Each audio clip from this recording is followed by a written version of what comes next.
안녕하세요. 시민교육의 이해와 실천 3주차 3차 시 인권교육의 이해와 실천을 말씀드리겠습니다. 지난 시간에 이어 이번 시간에는 인권의 사례, 인권교육의 실천 노력에 대해서 설명드리겠습니다. 첫 번째는 청소년 인권인데요. 청소년 인권은 만 18세 미만의 어린이와 청소년들이 가지는 인간적 권리입니다. 청소년들은 생명권, 교육권, 보건권, 인격권, 자유권 등의 권리를 가지고 있으며 가족권, 친구권, 동아리 및 문화활동에 대한 권리도 가지고 있습니다. 청소년의 인권 보호 방식으로는 크게 4가지가 있는데요. 개인적인 차원에서의 보호가 필요하고요. 두 번째는 교육적인 차원에서의 보호가 요구됩니다. 세 번째는 법적인 차원에서의 보호가 필요합니다. 네 번째, 사회적인 차원에서 청소년의 인권을 보호하기 위한 노력이 필요합니다. 청소년의 인권 사례로 크게 3가지를 좀 말씀드리고 싶은데요. 첫 번째는 학교 내 체벌과 강압적인 교육입니다. 일부 학교에서 여전히 신체적, 정신적 체벌이 존재합니다. 학생들이 교사의 권위에 의해 부당한 대우를 받는 경우가 있습니다. 사례로는 한국에서는 과거 사랑의 매라는 명목 아래 체벌이 허용되었으나 2011년 체벌이 법적으로 금지되었습니다. 하지만 여전히 일부 학교에서는 학생을 체벌하거나 모욕적인 언어를 사용하는 사례가 존재하고 있습니다. 해결 노력으로는 학생 인권 조례를 도입하거나 학생 의견을 반영한 교육 시스템을 구축하는 겁니다. 두 번째로는 입시 경쟁과 학습권의 침해입니다. 과도한 입시 경쟁으로 인해 청소년들이 극심한 스트레스를 받고 충분한 휴식과 여가 시간을 보장받지 못하는 경우가 많이 있습니다. 사례로는 한국에서는 사교육 부담과 장시간 학습으로 인해서 청소년들이 정신건강 문제를 겪는 사례가 많이 있습니다. 해결 노력으로는 교육과정을 개혁한다거나 야간 자율학습 및 강제 보충 수업을 폐지하는 노력이 필요합니다. 세 번째로 청소년 노동권의 침해입니다. 아르바이트를 하는 청소년들이 임금을 제대로 받지 못하거나 부당한 대우를 받는 사례가 빈번합니다. 사례로는 일부 업주가 청소년 아르바이트생을 최저임금보다 낮은 임금을 고용하거나 임금 체불을 하는 경우가 많이 있습니다. 해결 노력으로는 청소년 노동보호법이 강화되어야 되고 청소년 노동상담센터를 운영해야 합니다. 다음으로는 노인 인권인데요. 노인이란 일반적으로 65세 이상이 되는 사람을 말합니다. 노인은 사회의 구성원으로서 인간다운 삶을 보장받을 권리를 가지고 있습니다. 노인 인권 보호를 하고 존중하기 위해 노인들이 참여할 수 있는 사회 환경과 노인에게 맞는 복지 서비스 등을 제공할 필요가 있습니다. 건강권, 생명권, 인적 자유권, 정보 및 의사소통 권리, 소득 및 복지 권리 등이 있습니다. 노인 인권에 대해서 다시 한번 말씀드리면 노인들의 건강권은 노인들이 직면하는 질병 등에 대한 적극적인 예방 조치, 치료, 대응 등이 필요합니다. 노인들의 인권 보호나 복지기관에서 지속적으로 캠페인, 교육, 상호작용 등을 통해 노인들의 인식이 바꿔나가야 하는 것이 필요합니다. 노인 인권을 보호하기 위해서는 노인들이 적극적으로 참여할 수 있는 정책 결정과 의사소통의 채널이 마련되어야 되는 것이 중요하다고 봅니다. 노인의 인권 사례에 대해서 조금 더 설명을 드리겠습니다. 크게 3가지를 한번 들어볼 수 있는데요.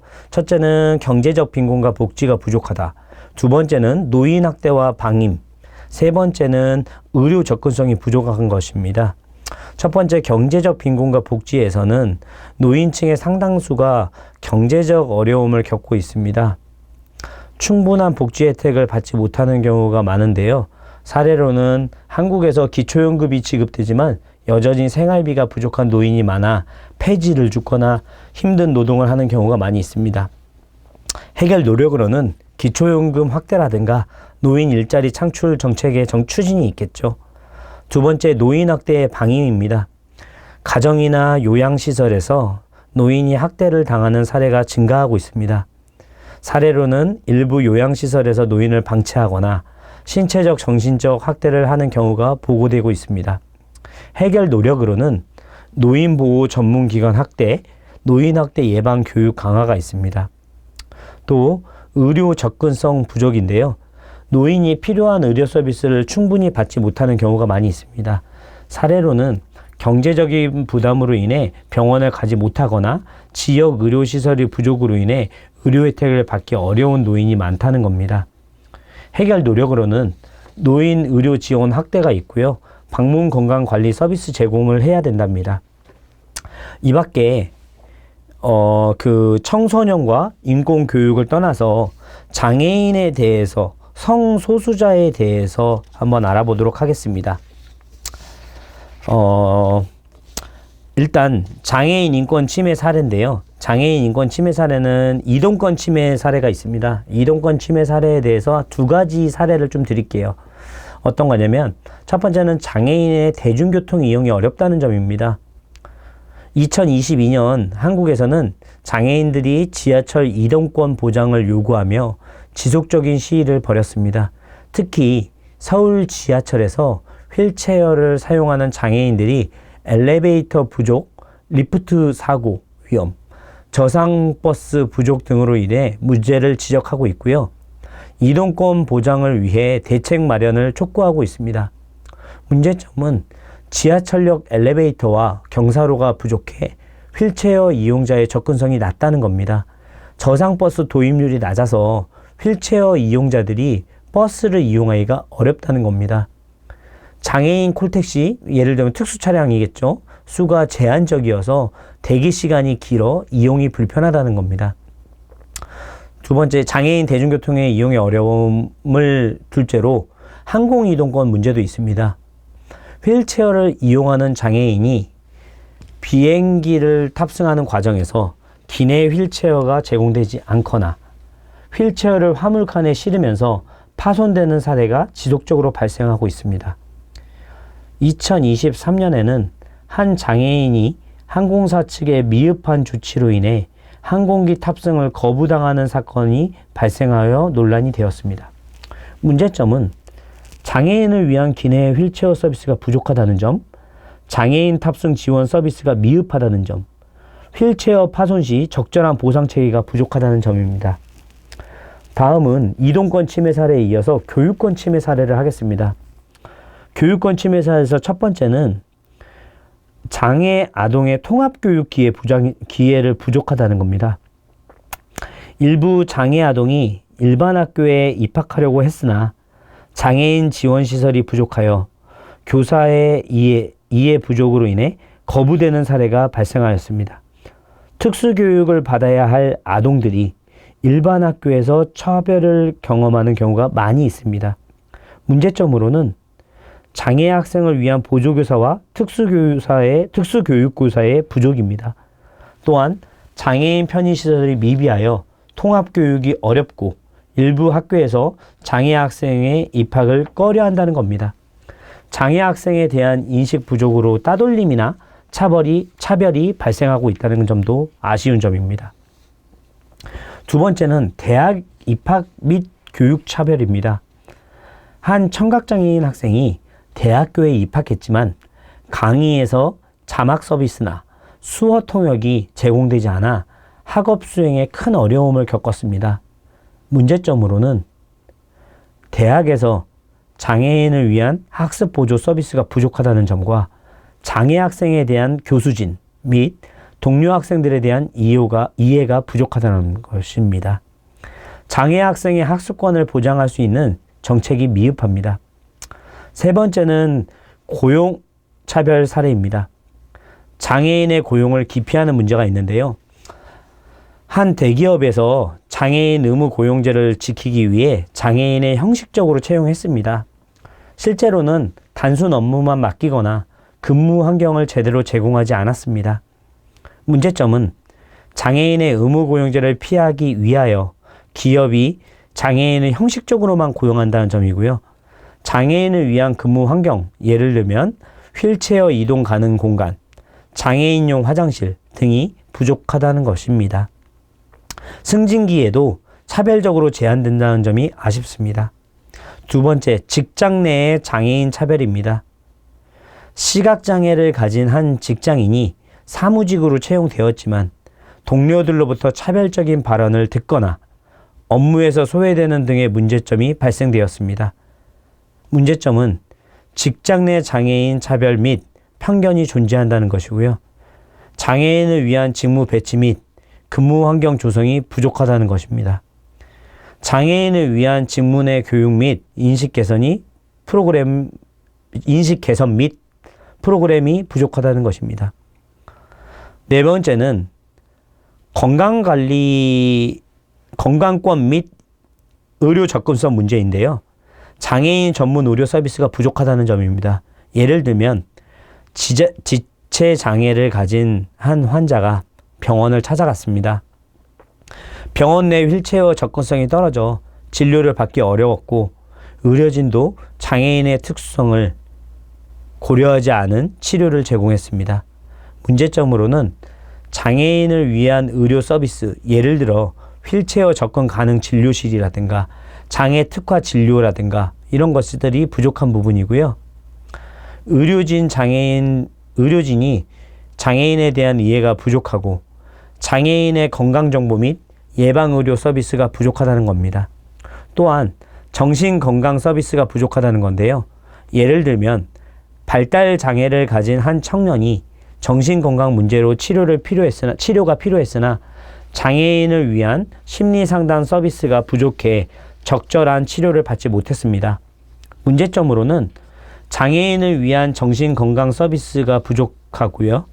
장애인의 정신건강 문제를 무시하거나 제대로 된 상담 기회가 부족하다는 점입니다.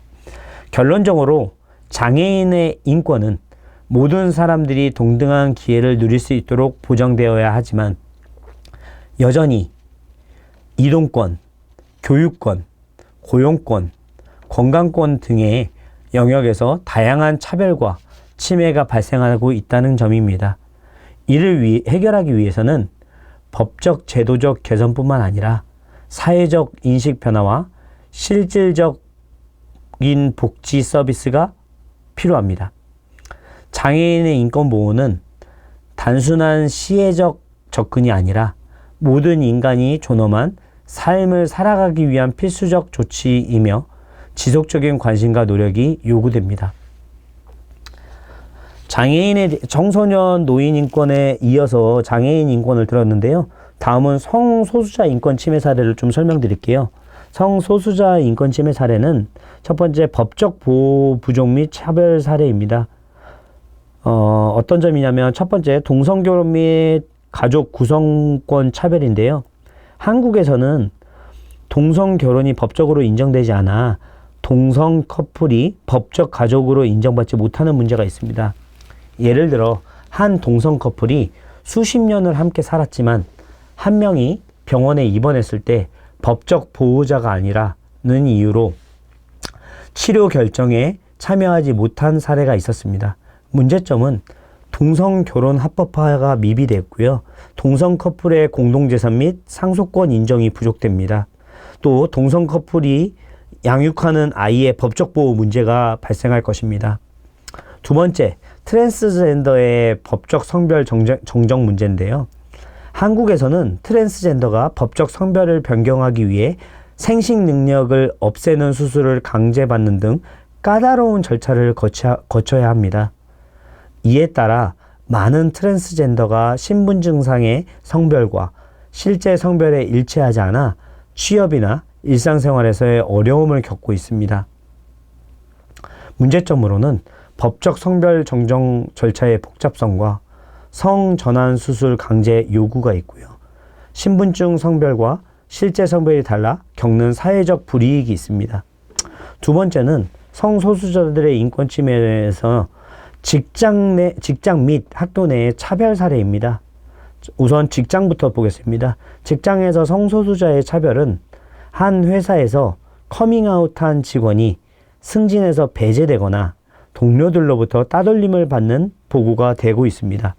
문제점으로는 성소수자 직장 내 차별, 승진을 제한한다거나 부당 해고를 일삼는다거나 성소수자의 직장 문화에 부적응한 문제도 야기됩니다. 기업 내에 성소수자의 보호 정책이 부족한 부분도 삼을 수 있습니다. 두 번째로 직장에서가 아닌 학교에서 성소수자 차별 및 따돌림을 설명드리겠습니다. 성소수자 청소년이 학교에서 따돌림을 당하고 교사로부터 성적 지향을 이유로 차별을 받는 사례가 있었습니다. 일부 학생들이 커밍아웃 이후에 괴롭힘을 당해 자퇴를 선택하기도 합니다. 문제점으로는 성소수자 청소년에 대한 따돌림 및 혐오 발언이고요. 성소수자의 청소년을 위한 상담, 지원 체계가 부족합니다. 학교 교육 과정에서 성소수자가 관련 내용을 배제할 수 있고요. 세 번째로는 사회적 차별과 혐오, 범죄 사례입니다. 첫 번째, 성소수자를 향한 혐오 발언 및 폭력입니다. 2020년 서울 퀴어 퍼레이드에서 성소수자를 반대하는 일부 단체가 참가자들을 향해 폭언을 퍼붓고 신체적 위협을 가하는 사건이 발생하였습니다. 문제점으로는 성소수자에 대한 혐오 발언과 폭력이 증가하는 부분이 있고요. 성소수자가 대상 혐오 범죄를 다루는 법적 보호가 부족하다는 점입니다. 성소수자가 커뮤니티 행사에 대한 사회적 반감 문제가 있고요. 두 번째로는 이제 혐오 발언 및 폭력을 떠나서 군대 내에서 성소수자 차별이 됩니다. 한국에서 군형법 제92조 6항인데요. 추행죄입니다. 여기에 의거해서 동성 간 성적 접촉이 처벌받을 수 있다는 부분입니다. 실제로 2017년 한 군인이 동성애자라는 이유로 조사를 받고 징계를 받은 사건이 발생하였습니다.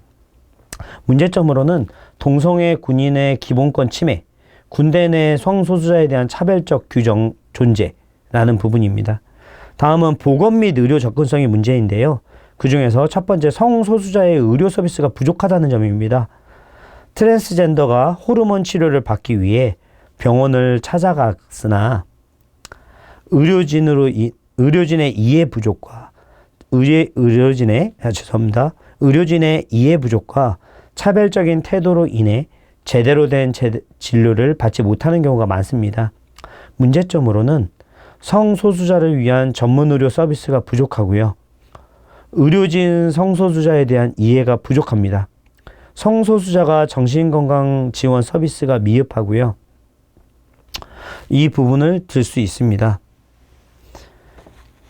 결론적으로 말씀을 좀 드리면요.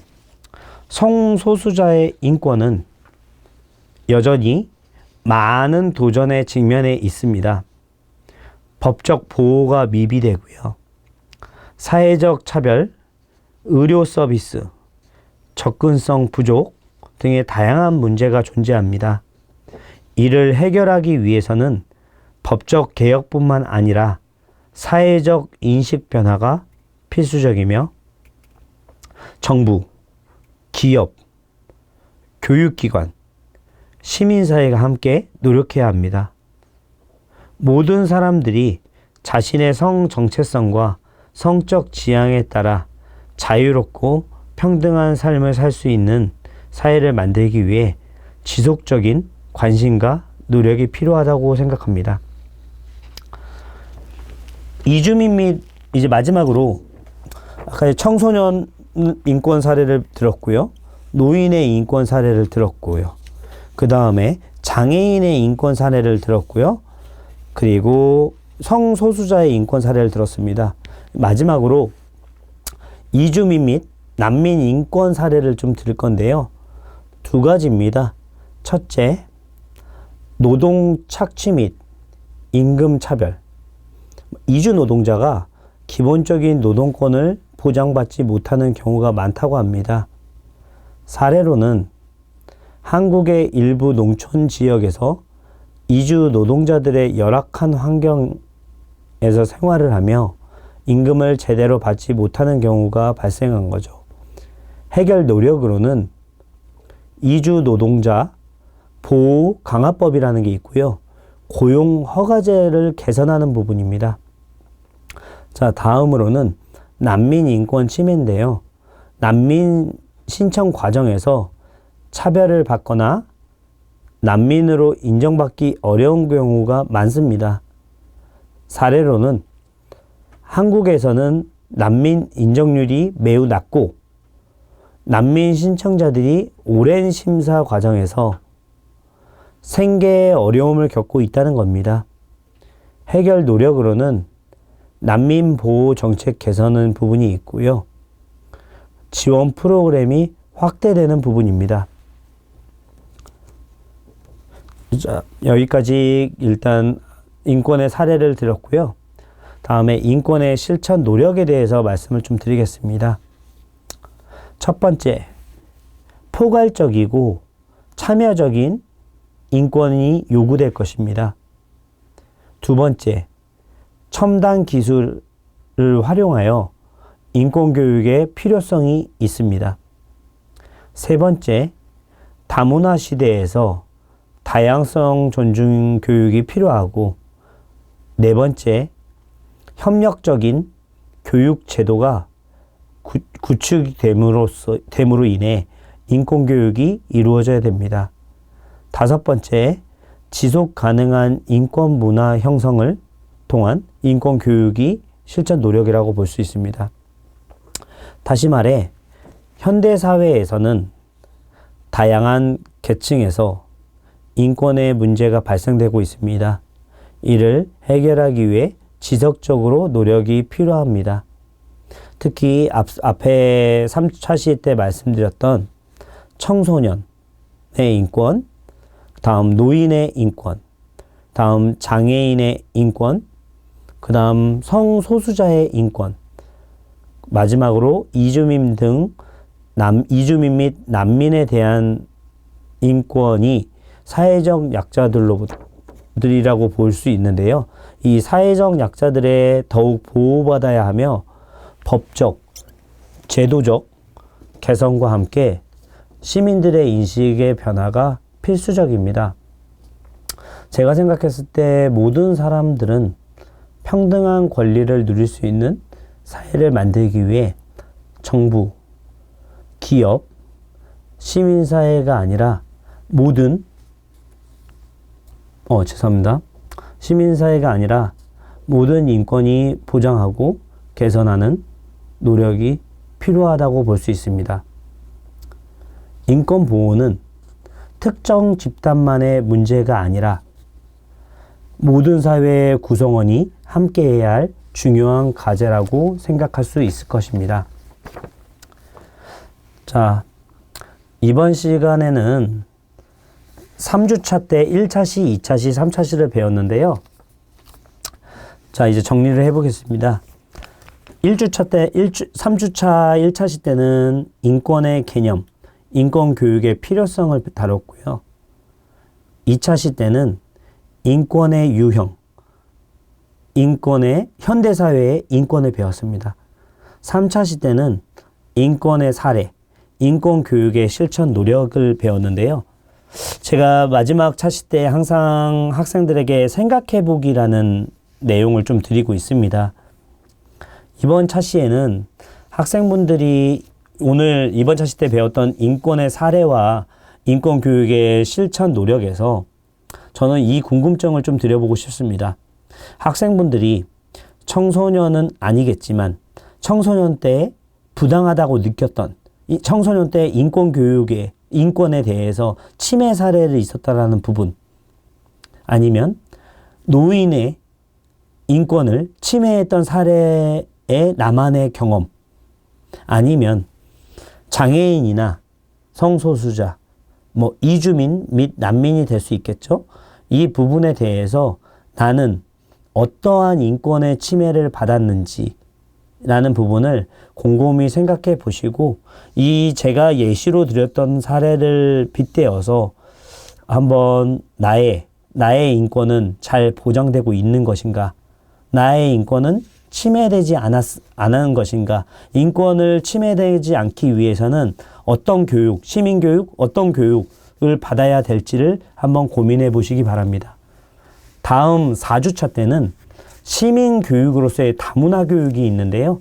다문화 교육도 요즘 세대에는 다문화 가정이라든가 이런 부분, 글로벌한 부분을 받아들여야 되는 부분이기 때문에 다문화 교육에 대해서 조금 더 자세히 알아보는 시간을 갖도록 하겠습니다. 네, 고생 많으셨습니다. 감사합니다.